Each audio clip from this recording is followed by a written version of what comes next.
Hey, we're back in the C-Space studio here at CES 2026. I am James Kotecki, and I'm so happy to be here with Autodesk's Chief Marketing Officer, Dara Treseder. Welcome to C-Space. Welcome to the C-Space studio in CES 2026. Thank you so much. I'm so excited to be here. Great way to start the year. Absolutely. And tell us about Autodesk. I feel like you're one of those brands that like people who know you and really use you, but like tell us about the definition that you have of the brand here at the beginning of 2026. So Autodesk, our software is used to design and make anything, whether it's buildings we live and work in, products we use and enjoy, like many of the products actually that are being showcased at CES are designed and made with Autodesk, or movies and games that entertain us. So if you're trying to design or make anything, you're probably using one of our software to do it. So it's physical and digital elements. Physical and digital, absolutely. Okay. So then how do you... Blending and merging the digital and physical worlds. So there's a lot of different people that you want to talk to then as the Chief Marketing Officer. It's a kind of a wide range of... There's almost no one I don't want to talk to, you know? How do you frame up and approach that job and think about that from a messaging perspective? Absolutely. Well, I think what is interesting is that we get to talk to a lot of people, but we also get to be very focused in what we're saying to each group. Yeah. So there's never a dull moment because we are really focused on making sure that our customers understand how our software can help them solve some of the toughest problems in the world, right? Whether it's around sustainability, resiliency, improving productivity, addressing supply chain issues, making the latest blockbuster, you name it, our software is there to help. So it's fun for us to be able to talk about things in a broader context, but also be really focused on the specific needs of our customers. So what's your message here at the beginning of 2026 at CES? Our message is honestly, if you're trying to design and make anything, we're here to help you. And specifically people that are focused around consumer products. One of our software, Autodesk Fusion, which is actually our design and manufacturing industry cloud, is being showcased here. And it's been exciting. I actually was on the floor with some of our customers and prospects who were excited to see, practically speaking, how AI can go from this sort of digital world into the physical world. And a lot of customers are using Autodesk Fusion and our AI software to help make the next best consumer products. So then tell me how AI shows up here. There's so many different ways to define AI and so many different ways to frame it up, but tell me about how that shows up in the work that you're doing. Yeah, so essentially the Autodesk AI helps with three main things, right? It helps with augmenting human creativity. So humans are still our designers, engineers, creators. They're very much in the driver's seat, but AI helps them so that they can focus on the more creative, strategic aspects of the job. Also, you're sitting on a mountain of data. So AI helps with analyzing that data to help make smarter decisions and also make smarter decisions earlier in the process. So their innovation doesn't happen in isolation, but it happens across the entire life cycle. And AI also helps, it helps our customers with automating those redundant tasks, right? Those repetitive tasks, so that they can really spend the time focusing on making even better products for their customers. And when it comes to looking at that mountain of data that you mentioned, can your system be relatively proactive? Like, hey, earlier in the process, you might want to think about this because of that. Absolutely, it's more proactive, it's signaling early, and it's also helping to ensure that that work is not happening only in one aspect, but it's happening across everything, all the way from ideation to operations. Yeah, and do you define that as agentic, or do you use the term agentic in how you talk about the AI that you do? Yeah, absolutely. So we definitely have there's AI agents that are part of our platform solution offering. And I think what we're going to see increasingly is teams are made up of not just humans, but also the AI agents on the teams that are helping to, especially with some of those repetitive tasks, so that the humans are focused on the more strategic aspects of the work. Really curious about how generative AI comes in on the visual side of what you're doing. So if I'm thinking about software to design physical products, which is part of what you're talking about, I'm imagining visualizations, right? 2D, 3D visualizations. And I think many people will be familiar with going onto an LLM and creating like a goofy photo or video that doesn't look quite right, but it doesn't matter because I'm just sending it to my buddies and who cares. But when you're talking about putting something into the physical world, how do you incorporate generative AI into that process where hallucination or otherwise just kind of funny mistake is actually a serious issue?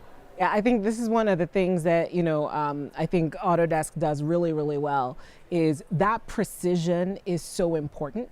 And so when we think about how our customers are utilizing generative AI in this aspect, it's helping take whatever prompt you're putting in, but it's not just acting on the prompt in isolation. Yeah. Right? There's really the space for human intervention to make sure that whatever is being produced is truly precise, because you can't make mistakes in the real world, right? In the physical world. So actually our AI allows you to try things out and test things out in the digital world so that you get it right in the real world. As a marketer, as we said, you have a challenge and an opportunity to talk to so many different people. How do you see consumer attention patterns right now evolving and changing as we head into the next year?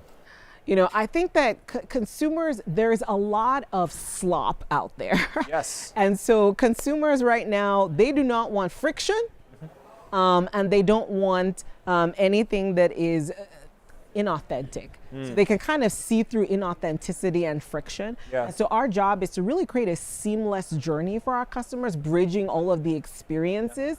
So removing as much friction as possible and then being as authentic as possible. Just keeping it real, keeping it simple. And authenticity allows you to surface up, because I like to say AI is raising the floor, but it's actually human ingenuity that's going to raise the ceiling. So if you're just doing what everyone else is doing and just putting out undifferentiated work in the market, you're not necessarily going to get more attention. More isn't always more. Sometimes less is more. You know, it strikes me that you have a really powerful product or set of products, and what you're trying to do as a marketer is still make that friendly, still make that authentic, and still make that accessible. And then it all kind of rounds up to trust, right? Is how do you build someone's trust to be able to use something like Autodesk?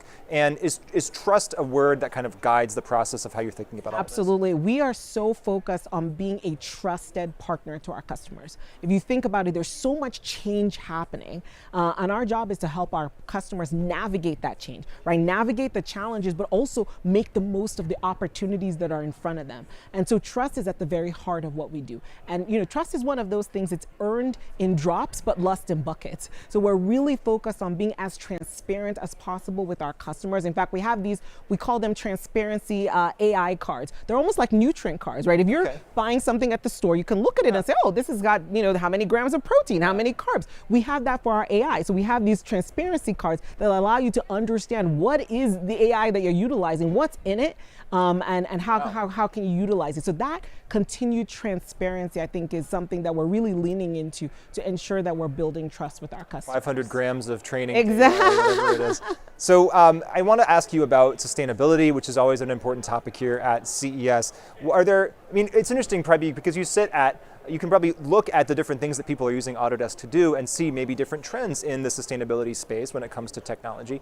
What are the trends that you're seeing there? So I think one of the biggest trends, and we're seeing this across our customers, but even as I've been walking the floor, talking with so many people here at CES, there is an increasing desire for customers to understand how is something designed and made? And is this being designed and made in a way that makes the world a better place? That is something that customers deeply care about. I think there was an era where people just cared about what's being made and how cheap is it. Yeah. But now people actually want to know, how is it being made? How is it being designed? That interest is so deep. And so that's something that's really important to us. It's not just about designing and making things, but we feel a deep sense of responsibility. If things are going to be designed and made, how can we help our customers design and make it in a way that is better for the world? And it's so interesting there, not only from a transparency perspective, but from your perspective, what a cool story that you can tell, right? If people care about how something is made and they care about process, then you can maybe do stories about how things are created in Autodesk, which I assume has a very large visual component, which is interesting then too. That's a lot of what we do day in, day out, right? It's telling the story of the process, which again, not only helps us, but it's helping our customers. So that storytelling allows us to explain what Autodesk is, but most importantly, puts our customers at the center of it all. When I was a kid, it was Sesame Street and like how do crayons get made, and now we can actually see the futuristic version of that. Does any of what you're doing feel like science fiction to you or to the customers that you have? Yes, you know, it was interesting. I think that this idea of going from, you know, text, an image, a drawing, to a functional 3D geometry, that feels like science fiction, Yes. right? Because I think it's one thing to say, oh, I'm going to put something in and get, an image that doesn't really look like me. It's another thing to say, I'm going to put in something into this generative AI and I'm going to get a functional 3D geometry that I can actually create in the physical world. So that feels very much like science fiction. I'm a big fan of sci-fi. In fact, my favorite book is Red Rising. Okay. And a lot of it, when they always talk about all this advanced technology of how things get made. And I think a lot about, I'm like, wow, we're actually doing this in the real world. I've read that too. We can geek out over that later and like which colors of the society. Exactly. I know. Are you iron gold? Like, what's going on? Am I a purple, I guess, because I'm doing something creative? Or what are the interviewers in that society? I don't know. Dara Treseder, Autodesk. Our time has come to an end, but I really appreciate that you gave me your time here today in the C-Space studio. Thank you so much for having me. This has been a pleasure. And thank you so much for joining us here at CES 2026. We're going to take a short break in a minute, but after that, we're going to be talking to Xperi, AARP, and Havas CX. You don't want to miss it, and you don't have to. Just stay right here with me, James Kotecki, C-Space Studios, CES 2026. See you soon.